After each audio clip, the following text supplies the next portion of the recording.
ایک کسی نے کوشچن کیا کہ یہ آیت کا مفہوم ہے کہ اللہ تعالیٰ جسے ہدایت دے اسے کوئی گمراہ نہیں کر سکتا، اور جسے اللہ تعالیٰ گمراہ کر دے اسے کوئی ہدایت نہیں دے سکتا۔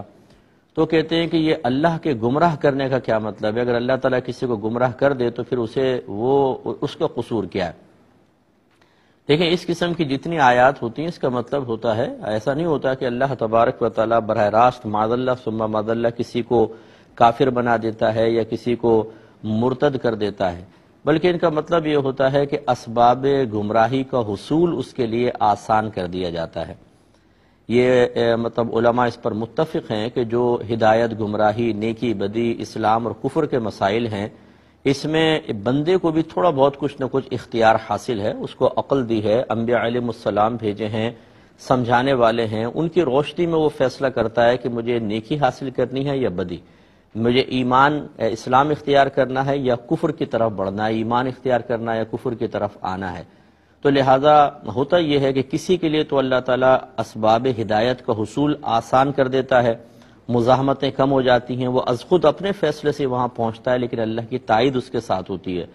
اور کسی سے جب اللہ تبارک و تعالیٰ ناراض ہوتا ہے تو ان کے لیے پھر اسباب ہدایت کا حصول مشکل کر دیتا ہے اور گمراہی کے اسباب آسان کر دیتا ہے، اور پھر انسان ان گمراہی کے اسباب کو اختیار کر لیتا ہے۔ تو چونکہ وہ گمراہی کے اسباب کا حصول آسان کرنا اللہ کی طرف سے ہوتا ہے، اس لیے اللہ تعالیٰ نے گمراہی کی نسبت اپنی جانب کر لی ہے۔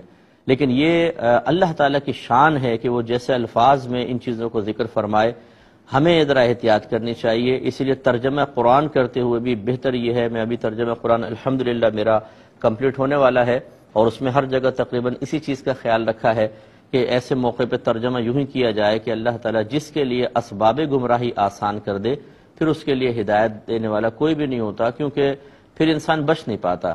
یعنی اللہ تعالیٰ اپنی تائید غیبی ہٹا لیتا ہے، نفس و شیطان کے شر کو آزاد کر دیتا ہے، گویا کہ اس کو روکتا نہیں ہے، تو پھر بندے کے لیے بچنا بہت مشکل ہو جاتا ہے۔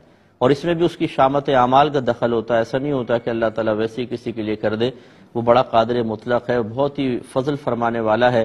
اگر کوئی سرکش گھوڑے کی طرح اس کی رحمت سے دور بھاگے تو اس کے لیے پھر اسی طرح کے معاملات ہوتے ہیں۔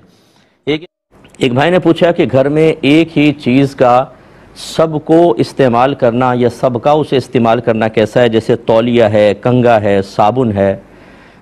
دیکھیں، تولیہ تو میڈیکلی پوائنٹ آف ویو سے، طبی نقطہ نگاہ سے نہیں کرنی چاہیے۔ بعضوں کی کھال سینسٹیو ہوتی ہے، بعضوں کی نہیں، بعض خراب قسم کے ہوتے ہیں، ناک بھی صاف کر دیتے ہیں اسی سے، اب وہ دوسرا منہ پہ ملے اس کو، تو اس لیے تولیہ تو علیحدہ علیحدہ ہی ہونی چاہیے، سب سے بیسٹ ہے۔ اور خاص طور پہ نہا کے پورا بدن اس سے صاف کر کے پتہ نہیں کہاں کہاں صاف کیا، وہیں تولیہ باتھ روم میں ٹاک دی، دوسرا بھی اس کو استعمال کر رہا ہے۔ یہ نظافت کے خلاف ہے، اگرچہ اس کو میں گناہ نہیں کہہ رہا ہوں، لیکن یہ نظافت، صفائی اور طبی نقطہ نگاہ سے صحیح نہیں ہے، ایسا نہیں کرنا چاہیے۔ اپنی تولیہ رکھیں، یا اگر تولیہ یوز کی ہے پہلے اس کو دھوپ میں ڈال دیں، بالکل اچھی طرح خشک ہو جائے کہ دھوپ سے یقیناً جراثیم مر جائیں گے، پھر چلو یوز کرے، سمجھ میں آتا ہے۔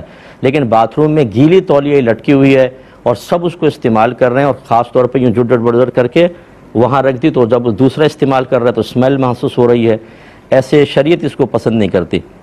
کنگا ایک دوسرے کا استعمال کرنے میں کوئی حرج نہیں ہے، بعض نے بزرگان دین نے بعض صورتوں میں منع کیا، لیکن یہ کوئی ایسی چیز نہیں ہے۔ اور اسی طرح صابن میں تو کوئی پرابلم نہیں ہے، کیونکہ جب آپ صابن یوز کرتے ہیں تو اوپر کا جتنا بھی حصہ ہے وہ تو ساتھ ہی دھل جاتا ہے، اور یہ ضرور کرنا چاہیے جیسے آپ نے یوں مل کے رکھ دیتے ہیں، پھر ہاتھ دھو کے نکل لیے، ایک دفعہ اس صابن کو بھی ذرا نیچے لا کے دھو لیں، صاف کر دیں تھوڑا سا، پھر رکھیں، کیونکہ اگر آپ واش روم سے آئے ہیں، آپ نے اس صابن پہ ہاتھ ملا، صابن ایسے رکھ دیا اور ہاتھ دھو لیے، تو جو آپ کے ہاتھ سے لگا وہ تو وہاں پہ لگا ہوا ہے، یہ بھی نظافت کے خلاف ہے، لیکن استعمال کرنا اس کو بھی جائز قرار دیا جائے گا، کوئی منع نہیں ہوتا۔ یہ بہن نے پوچھا تھا کہ پلیٹ کا کنارہ اگر 2-3 جگہ سے ٹوٹا ہوا ہو تو کیا اس کو بعد میں استعمال کر سکتے ہیں؟ دیکھیں، کر سکتے ہیں، یہ منع نہیں ہوتا۔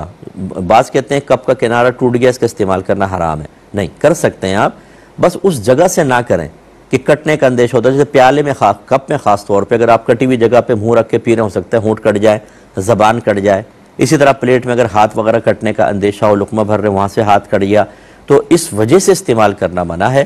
ویسے آپ استعمال کر سکتے ہیں، جیسے بعض اوقات لکیر پڑ جاتی ہے، چٹک جاتے ہیں، یا ہلکا سا کنارہ جھڑا، لیکن ایسا ہے کہ آپ ہاتھ پھیریں تو اتنا شارپ نہیں ہے کہ آپ کو کاٹ دے گا، تو اس کو یوز کر سکتے ہیں۔ یا کپ ایک طرف سے ٹوٹا، آپ دوسری طرف سے پی لیں، بالکل صحیح پی سکتے ہیں، اس کو استعمال کر سکتے ہیں، لیکن اگر نقصان کا باعث ہے تو پھر منع ہوگا۔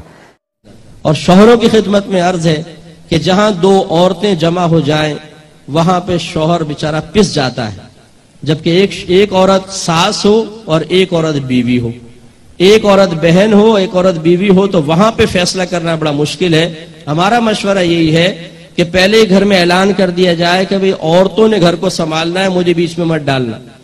اور اگر ماں کو شکایت کرے، بہو شکایت کرے، تو بولے آپ لوگ خود مل کر مسئلے کو حل کرو، مجھے تنگ نہ کرو بابا۔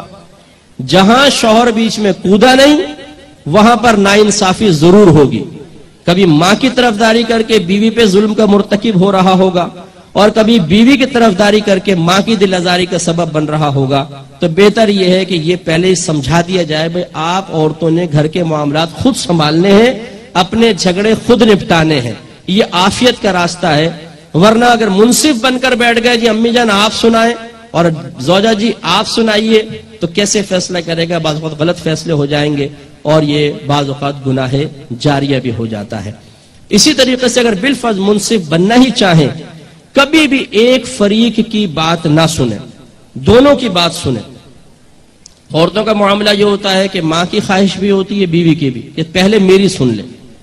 گھر میں گھسے نہیں کہ امی نے آواز ادھر آؤ، بیوی کے پاس بعد میں جانا، پہلے میری سن لو۔ ایک لمبی کہانی سنا دی، رو پڑی۔ عورتوں کا کام ہے رونا، تو بہت ہی آسان ہے، آنسو نکالے نہیں، بیٹے کا دل تھوڑا بھی، اور امی جان رو رہی ہیں۔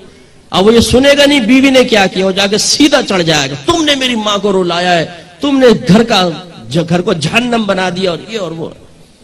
یا پھر بیوی نے کہا ادھر پہلے میری سن لیے گا جی، ادھر آئیے، کمرے میں لے گئی، پورا سنا دیا، اب وہ جا کے والدہ کو ڈانٹنا شروع کر دیتا ہے۔ تو اس لیے غلط طریقہ ہوتا ہے۔ عمر فاروق رضی اللہ تعالی عنہ نے فرمایا ہم کبھی بھی ایک فریق کی بات سن کر فیصلہ نہیں کریں گے، ہم دونوں فریقین کی بات کو سنیں گے۔ تو اس لیے صرف ماں کی بات سن کر بیوی کو ڈانٹنا یا بیوی کی کہانی سن کر ماں کی دل آزاری کا مرتکب ہونا بھی ٹھیک نہیں۔ اگر منصف بننا ہے تو دونوں کی باتیں سنیں۔ اور ہمارا مشورہ یہ ہوگا کہ عفو و درگزر، خاموشی۔ اگر بیوی کو غصہ آ رہا ہے، شوہر خاموش ہو کے کمرے سے باہر نکل جائے، جھگڑا ختم ہو جائے گا۔ اگر شوہر کو غصہ آ رہا ہے اور بیوی زبان بند کر لے، سن لے تھوڑی سی بات، کوئی بات نہیں، انشاءاللہ شوہر کو خود احساس ہوگا میں نے زیادتی کی ہے، اور ہو سکتا ہے بعد میں معافی مانگ لے۔ جھگڑا اس وقت خطرناک صورتحال اختیار کر لیتا ہے جب بیوی کہتی ہے کہ میں بھی چھوٹے باپ کی نہیں، اور شوہر کہتا ہے میں تو ہوں ہی نہیں۔ دو باتیں وہ سناتا ہے، دو باتیں وہ سناتی ہے، نتیجہ نکلتا ہے طلاق کی صورت میں، مار پیٹ کی صورت میں، جھگڑوں کی صورت میں، اور اس سے غلطی پیدا ہوتی ہے۔ اللہ تبارک و تعالی سے دعا ہے کہ ہم نے جو کچھ سنا اس پر عمل پیرا ہونے کی توفیق عطا فرمائے۔ آمین۔ وآخر دعوانا ان الحمدللہ رب العالمین۔